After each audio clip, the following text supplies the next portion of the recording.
el martes pasado terminamos la perspectiva general de respuesta inmunitaria celular. Hoy vamos a ver la perspectiva general de la respuesta inmunitaria humoral.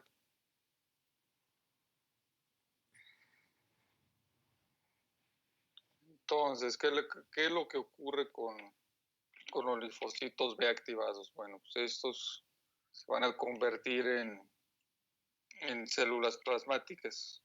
Sí, primero los linfocitos son activados, luego proliferan, sí, terminan convirtiéndose en células plasmáticas.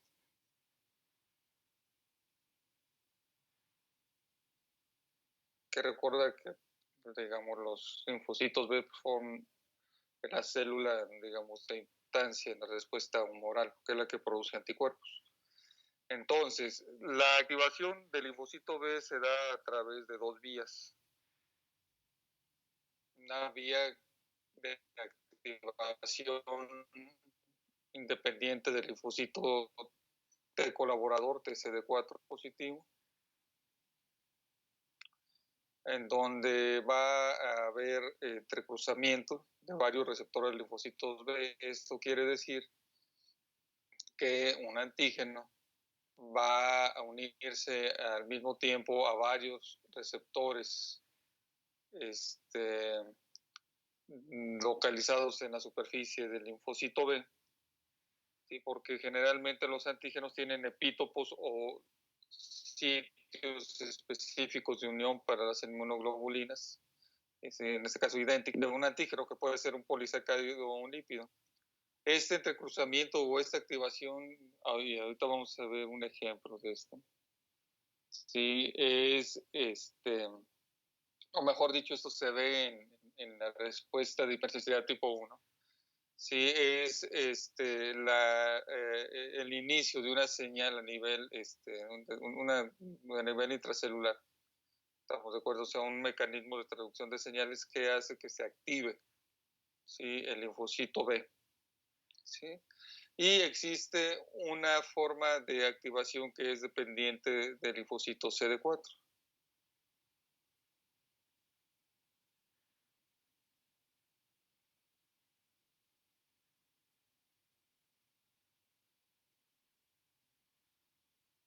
Sí, en donde en este caso, sí, los antígenos que por algún motivo no pueden unirse a varios receptores de linfocitos B, por ejemplo, por su tamaño, sí, entonces esto va a generar, sí, una activación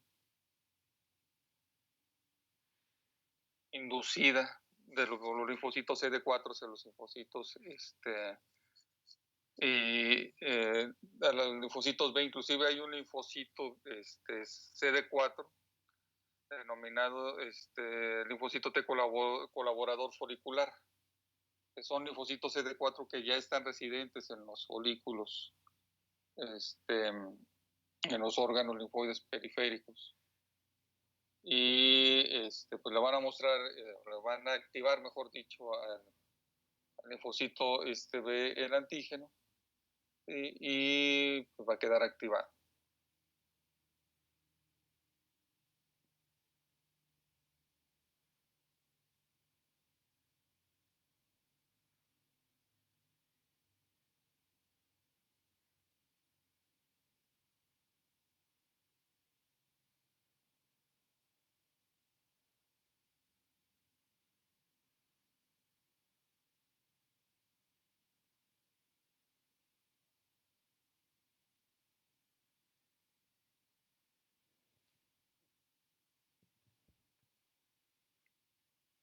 Muy bien, entonces,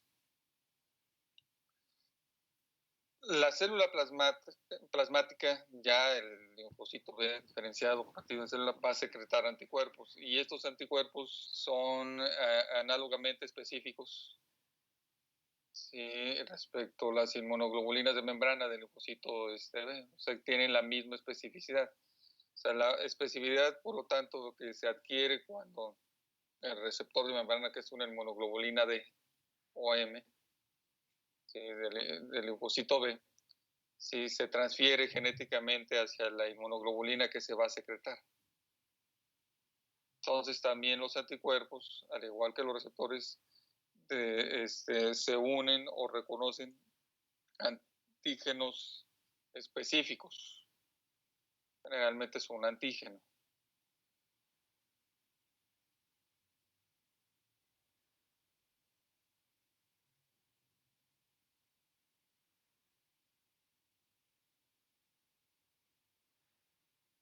Muy bien. Y dependiendo de la constitución química del antígeno, sí se va a dar o se va a desatar la secreción de tipos de inmunoglobulinas o de anticuerpos específicos. Se sabe que los antígenos de origen polisacárido o lipídicos estimulan la secreción de la inmunoglobulina M.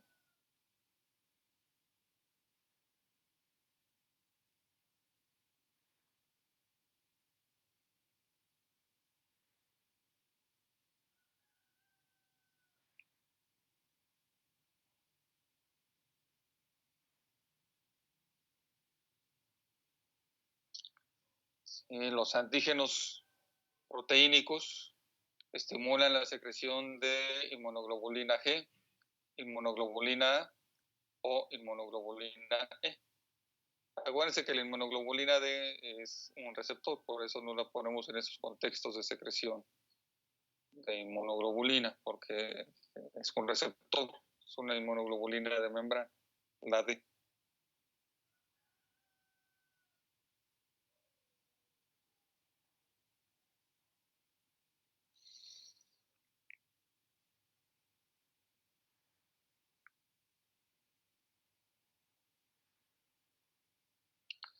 Muy bien, doctores. Y dentro de este fenómeno inmunitario y moral, específicamente secreción de inmunoglobulinas, si se tiene este mecanismo denominado cambio de isotipo de la cadena pesada, ¿sí? En donde se puede tener especificidad hacia un antígeno, o sea, la célula plasmática ribocito B pueden tener especificidad hacia un antígeno, pero a través del cambio de la cadena pesada de la hemoglobulina, pues se va a dar el cambio hacia las diferentes monoglobulinas, ¿estamos de acuerdo? O sea, el que la célula plasmática le cambie la cadena pesada a la inmunoglobulina puede hacer que aparezcan isoformas A, G, M, E. Y esto es un mecanismo que sirve pues para que sí se detecte un antígeno específico, pero que a final de cuentas se secrete también inmunoglobulinas que van a tener diferentes funciones, ¿sí? En contra de ese antígeno. Y eso se da en los centros germinales. En los centros germinales es donde se da el cambio del isotipo, dependiendo de la funcionalidad que se requiera para el anticuerpo. Un anticuerpo, vuelvo a repetir, que en cualquiera de sus formas pues es específico en contra de un antígeno.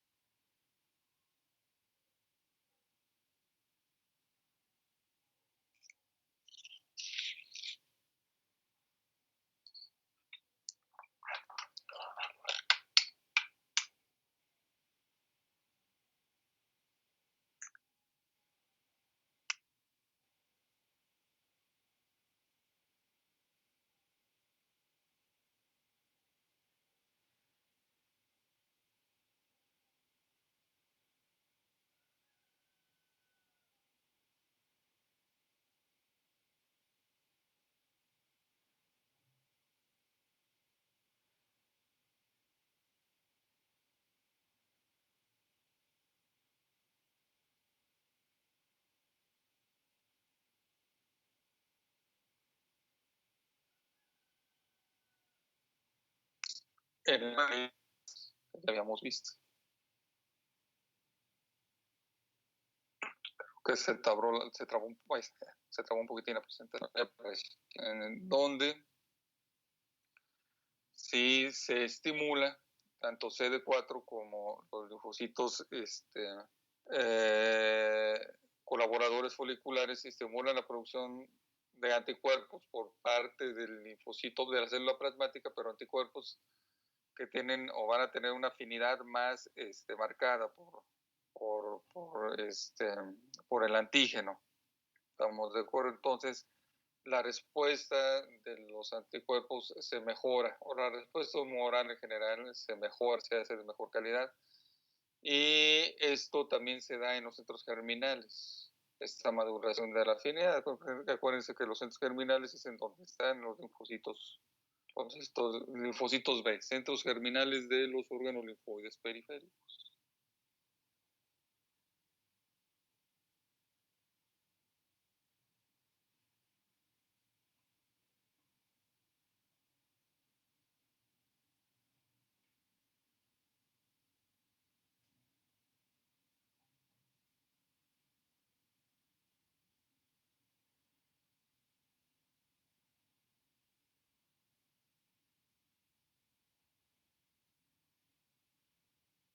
Muy bien, doctores. Entonces, ¿cuáles son las funciones de los anticuerpos? Sí, ya mencionamos que las células plasmáticas, o la célula plasmática es la célula secretora de anticuerpos. Entonces, se tienen varias funciones adjudicadas a los anticuerpos. Por un lado, todos, con excepción del D, acuérdense que el D siempre hay que ponerlo como receptor. Sí, pero los otros 4 pues, neutralizan microorganismos patógenos. Los recubren. Sí, y hacen que estos microorganismos patógenos pierdan su capacidad de producir enfermedad. Esa sería una función general para todos. Sin embargo, se reconocen funciones particulares. Por ejemplo, la inmunoglobulina G es una opsonina. Sí, cubre a los microorganismos para que luego los neutrófilos y los macrófagos tienen receptores para el factor cristalizable de la inmunoglobulina, de la cadena pesada de la inmunoglobulina, puede ser reconocido el microorganismo y ser fagocitado. Es una de las funciones principales que ya vimos en clases pasadas. Y también le provee digamos, tipo de inmunidad recién nacido denominada inmunidad pasiva. Yo les hago la siguiente pregunta. ¿Qué significa ese mecanismo de inmunidad pasiva, doctores? ¿Quién lo quiere explicar? Levanten la mano, por favor.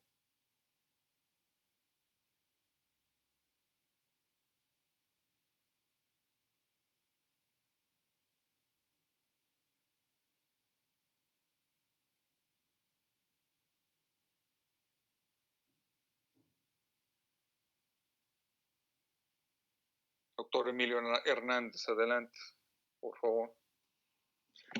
Según yo, es cuando no necesariamente la persona que recibe esa inmunidad tiene que estar en contacto tal cual, o sea, directo con el antígeno, sino que se le traspasa. O sea, por ejemplo, las vacunas, o sea, cuando amamanta a la mamá, se le pasan también, o sea, las defensas y así, según yo.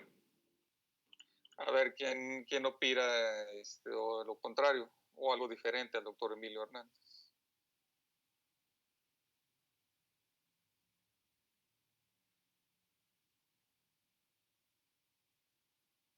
Porque sí, durante el amamantamiento hay paso de anticuerpos, pero antes del nacimiento, sí, de la madre hacia el niño, sí hay transferencia de inmunoglobulina G. La placenta permite, la barrera placentaria permite que haya paso de inmunoglobulina G hacia el niño. Y el niño nace con una carga de inmunoglobulinas donada por la madre, que le va a servir como protección, ¿sí? Mientras el niño por sí solo desarrolle sus propios anticuerpos, cuando se empieza a exponer al medio ambiente. ¿Estamos de acuerdo? A esa inmunidad creada por la madre hacia el niño, por o aporte de inmunoglobulina G se le conoce como inmunidad pasiva, recién nacido.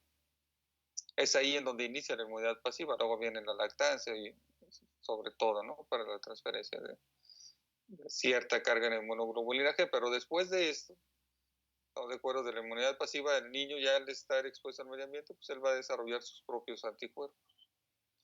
Muy bien, doctores. Y tenemos otra vez inmunoglobulina G e inmunoglobulina M. Son inmunoglobulinas que activan la vía clásica de complemento.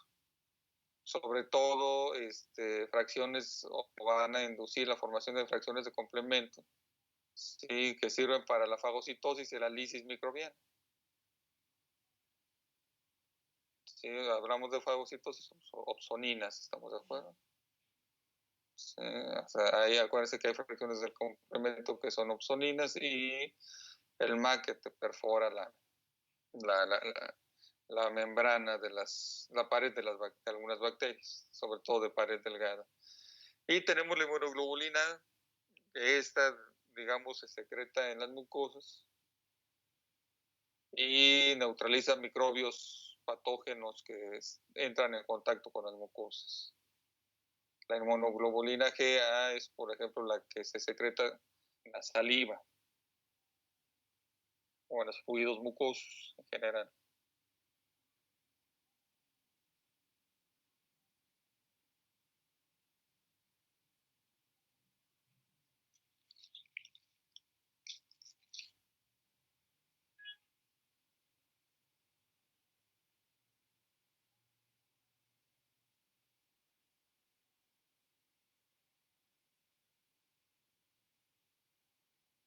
Y la inmunoglobulina E es la isoforma menos frecuente, recuerda, es la que menos se localiza en sangre periférica. Tiene una función igual antimicrobiana como todos, pero enfocada al control sobre todo de parásitos y de helmintos. De hecho, la inmunoglobulina E se deposita en la superficie de estos organismos y va a actuar, o se va a unir a su vez a mastocitos y eosinófilos que van a ser activados para secretar sustancias. En el caso de los mastocitos, algunas proteasas, histamina, los eosinófilos, proteína básica del eosinófilo, para causar lisis, eliminar esos organismos.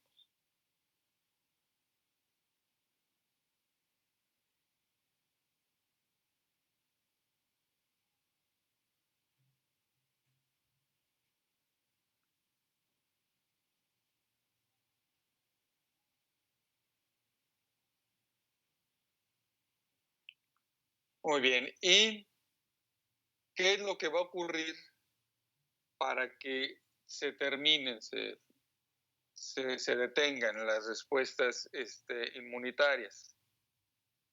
Bueno, pues todos los elementos celulares, sobre todo el linfocito T, CD4, pues va a tener que entrar en apoptosis. Linfocitos B igual, células plasmáticas igual. Sí, van a entrar en apoptosis, o sea, los linfocitos efectores, los que están llevando a cabo este proceso, tienen que ser erradicados a través de este proceso y hasta aquí llegó, ¿no? la respuesta inmunitaria. Sin embargo, más o menos en un 5%, ¿sí? de estos linfocitos no entran en apoptosis, sino quedan como linfocitos T o B de memoria.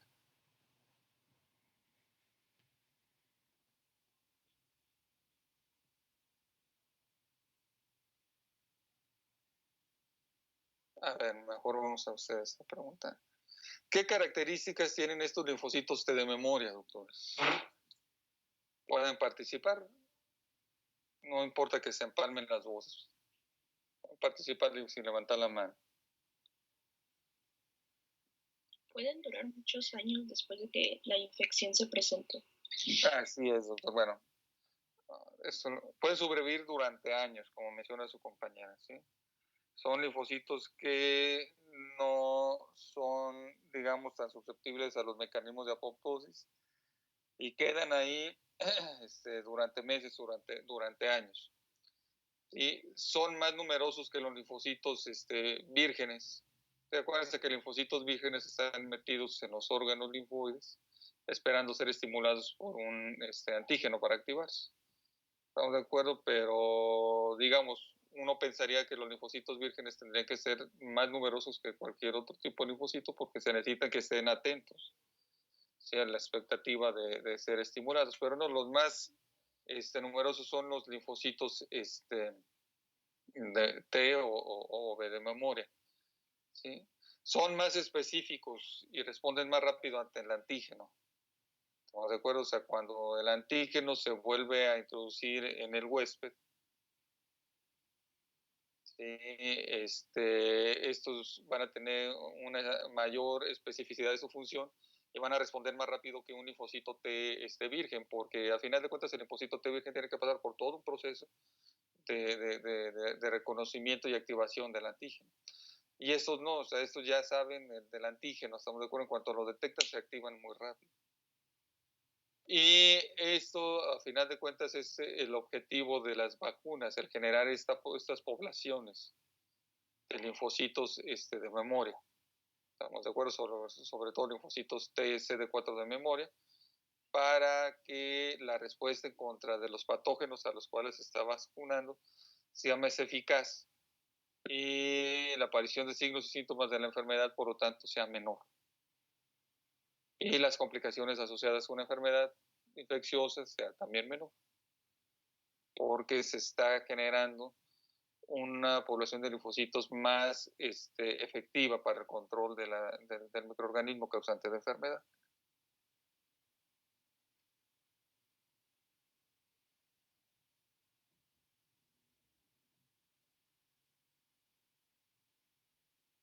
Muy bien, doctores. Entonces, con esto terminamos las características de la respuesta inmunitaria normal. ¿Tienen dudas, preguntas al respecto? Pueden levantar su mano.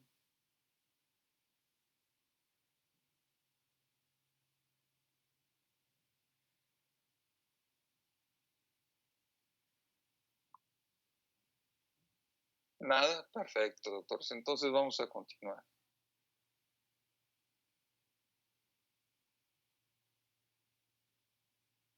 Son poquitas diapositivas, pero bueno, vamos a ver esto.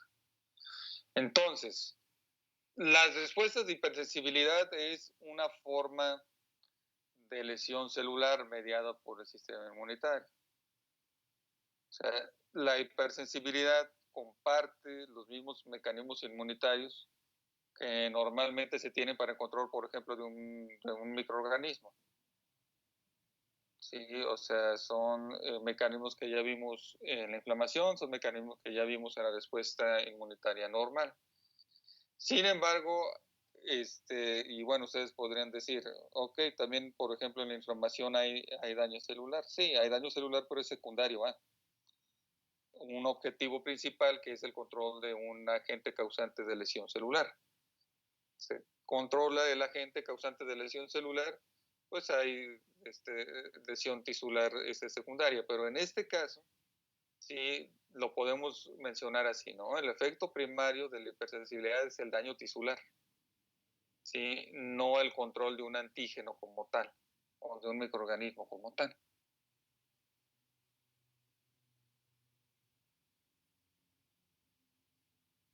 Entonces, esta es una forma de enfermedad asociada al sistema inmunitario, a un mal funcionamiento del sistema inmunitario. Y los individuos que tienen este tipo de cuadros clínicos están sensibilizados, o sea, son sensibles ante una molécula. De hecho, son hipersensibles, tienen por lo tanto hiperrespuestas o respuestas exageradas ante un antígeno que normalmente en el grosso de la población pues, no causa absolutamente nada, es inocuo. Entonces, un individuo sensibilizado o hipersensible es un individuo que monta respuestas exageradas ante un antígeno.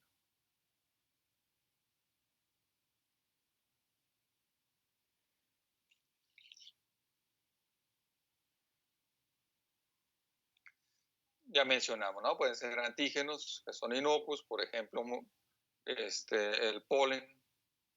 O sea, el polen en realidad es algo inocuo, pero en el,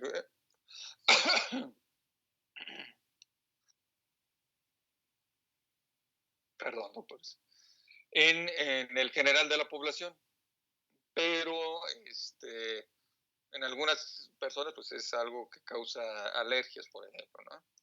O bien pueden ser autoantígenos, proteínas localizadas o en los órganos u otros elementos bioquímicos que por algún motivo se pueden llegar a reconocer como extraños y se les puede montar una respuesta inmune. Estamos de acuerdo, pues eso es totalmente anormal y esa enfermedad, ¿no?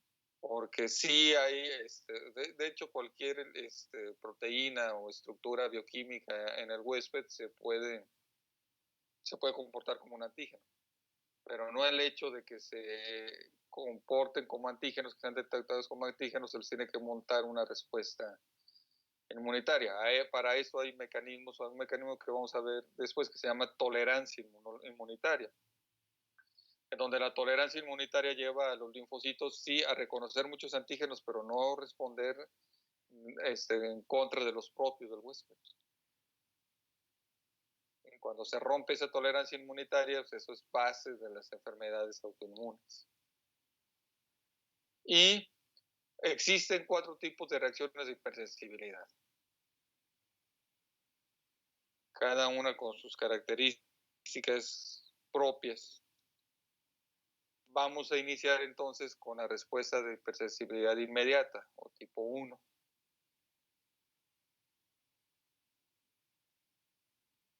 La respuesta de hipersensibilidad inmediata tipo 1 es la base de las alergias. Cuando alguien tiene una alergia, tiene una sensibilidad o es hipersensible a través del mecanismo de hipersensibilidad inmediata tipo 1.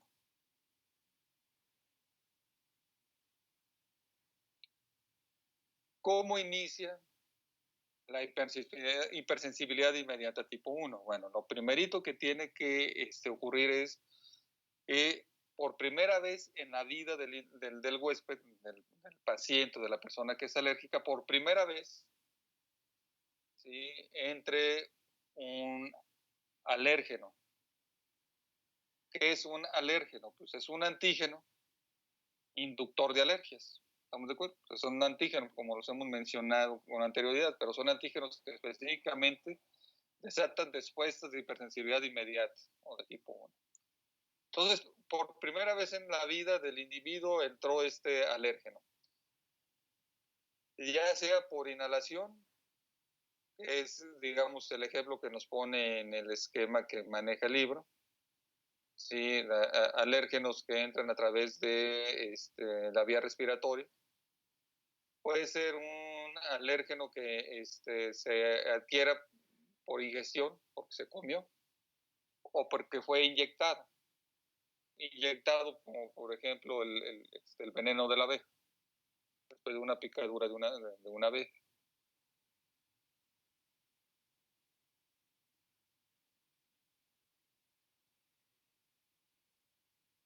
Muy bien.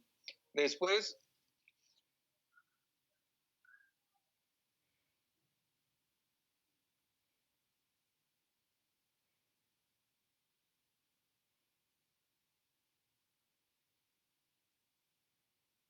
Doctor, se le apagó su micrófono. es que hay ruido, doctor, en la calle. Ahorita regreso, permítame. Ah, ok. Sí.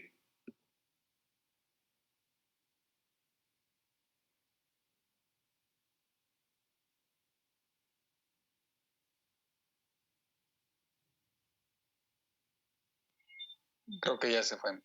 Entonces, después de que se entró al individuo, en el individuo, se depositó en el individuo el antígeno, ¿estamos de acuerdo? Se van a desatar diferentes mecanismos, ¿sí?, de la respuesta inmunitaria.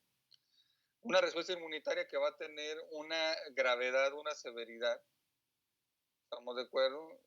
Que depende de 4 variables. Uno, ¿por dónde entra el alérgeno? ¿Estamos de acuerdo? No es lo mismo una respuesta inmunitaria de un antígeno que se deposita en las membranas mucosas, como por ejemplo el polen, o el polvo, o el moho, que le va a generar un cuadro clínico al paciente, al huésped, denominado rinitis, a un antígeno que entra inyectado. ¿Estamos de acuerdo? O sea, la severidad de la enfermedad va a ser diferente.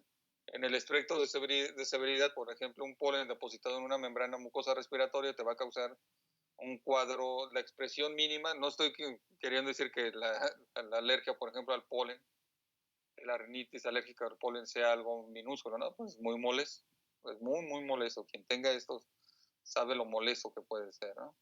Pero igual sería la expresión más leve de una alergia, comparado, por ejemplo, con aquella persona que es alérgico al veneno, a la melitina, al veneno de la abeja, en donde la respuesta de hipersensibilidad puede ser inclusive mortal. ¿Estamos de acuerdo? Entonces la vía de entrada es importante. La dosis del alérgeno también es importante. ¿Qué cantidad de alérgeno se recibe? ¿Qué tanto se repite en la entrada del antígeno, o sea, la cronicidad de eso? Y la genética del huésped, sobre todo cuando hablamos de genética estamos mencionando los antígenos leucocitarios, estamos de acuerdo, humanos. Estos son los que a final de cuentas se relacionan o se expresan. Este tipo de moléculas se expresan algunas muy particulares en aquellos pacientes que son alérgicos. Entonces aquí la genética es bien importante, una genética que marca cómo vas a responder tú en contra de estos alérgenos. Muy bien. Y cuando, por lo tanto, el alérgeno se deposita, por ejemplo, en este caso, en las mucosas o entra a la economía corporal del huésped, va a ser captado por las células dendríticas. Va a ser las células de Langerhans, por ejemplo. Y esta célula dendrítica le va a presentar el antígeno al linfocito T virgen. Sí, acuérdense que todo esto ocurre en los tejidos linfoides periféricos. Y esta presentación de antígenos también, digamos, se da a la par a través de la interacción del CD40 con CD40L. Y CD40L en donde, en el caso de que, perdón, estoy adelantándome, doctor. Entonces aquí se da la interacción de la célula dendrítica, que tiene complejo principal de histocompatibilidad tipo 2 con el receptor linfocito virgen. Y luego este linfocito T virgen se va a convertir en un linfocito colaborador de tipo 2, TH tipo 2. Eso por un lado. Por otro lado, el linfocito B también va a ser afectado por el alérgeno. Este linfocito B va a recibir el alérgeno en sus receptores y también se va a activar.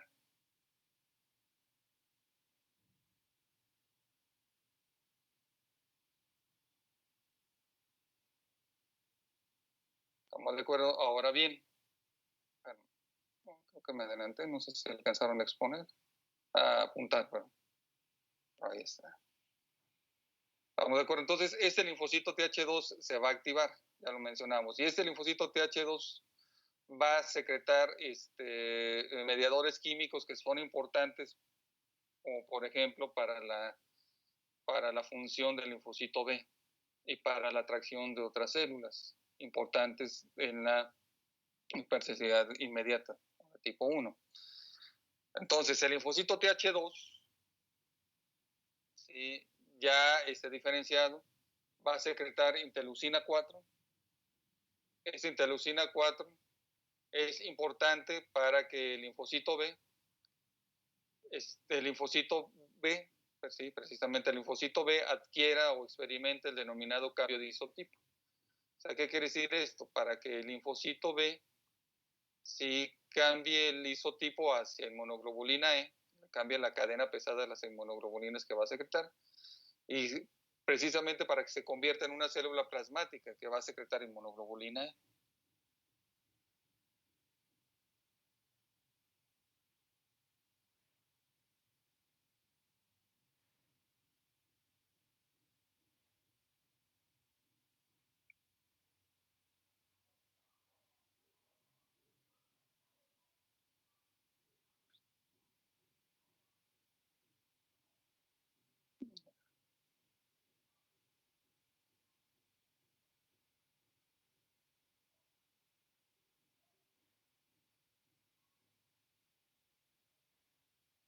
¿Estamos de acuerdo? También secreta interleucina 5.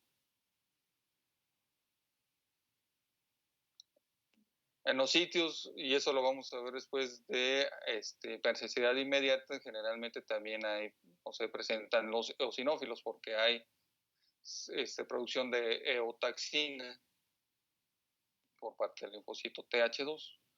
Pero va a secretar también entonces interleucina 5, porque la interleucina 5 lo va a activar y al eosinófilo.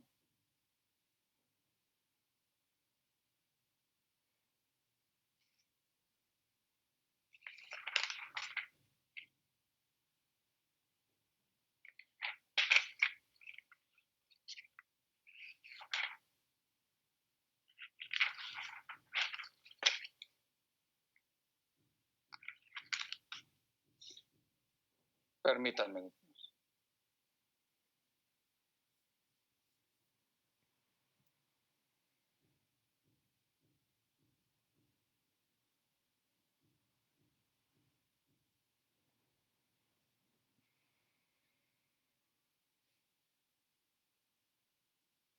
Muy bien, sí, pensé que había un error ahí, pero no, todo está correcto. Y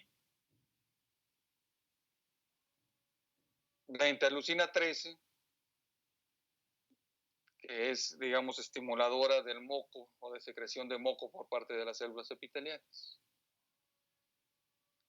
Entonces, en este momento,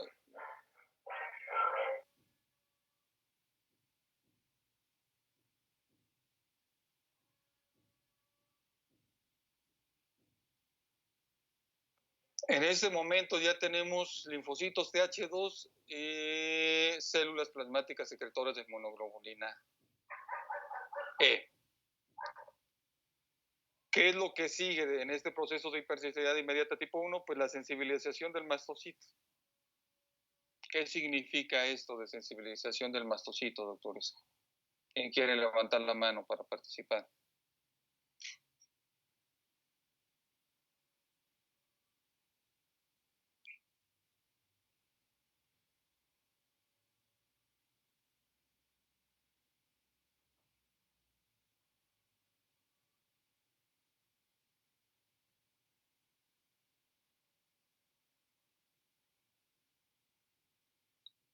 Doctores no están estudiando. Siempre participa, por ejemplo, el doctor Emilio Hernández. A ver, doctor. Que la inmunoglobulina es un receptor específico del mastocito. Perfecto, doctor.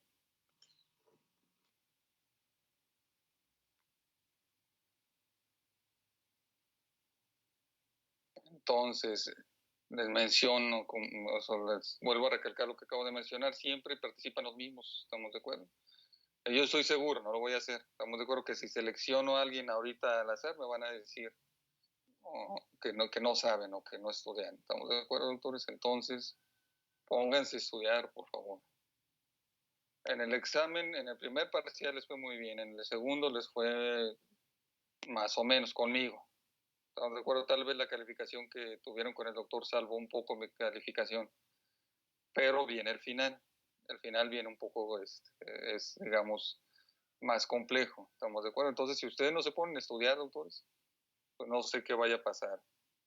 Y bueno, voy a hacer un paréntesis. En la clase tampoco asisten a asesoría. Se me hace raro porque realmente los temas que estamos viendo pues, se prestan a un grado de complejidad muy, pues, muy importante. ¿Estamos de acuerdo? No, o sea, desde mi perspectiva yo creo que puede haber muchas lagunas de conocimiento que no están siendo resueltas en asesoría, doctores. Entonces hay que asistir a asesoría, por favor.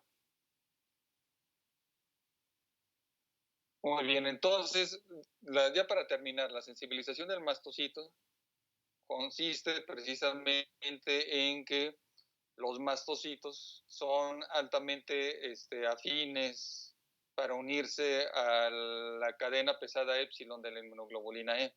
Tienen receptores que van a captar o van a interactuar con la inmunoglobulina E.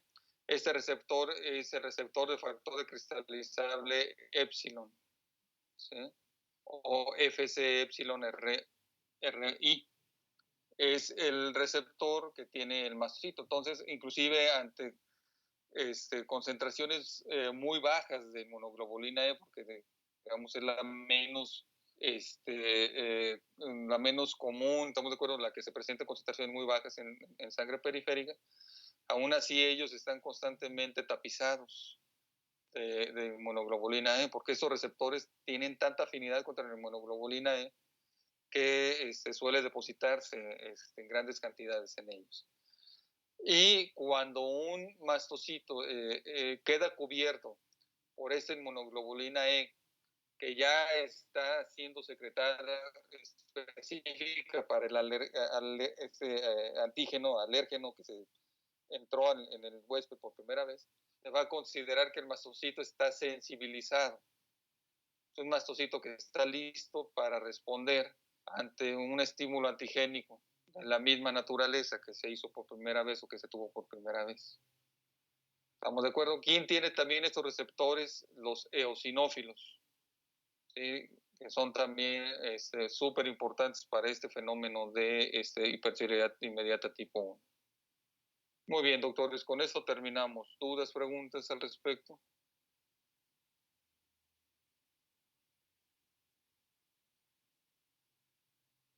Nada, doctores, perfecto, doctores. Entonces, nos vemos el próximo lunes, doctores. Cuídense. Gracias, doctor. Gracias, doctor, igualmente. Gracias. Doctor, se cuida, buen día.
Bye.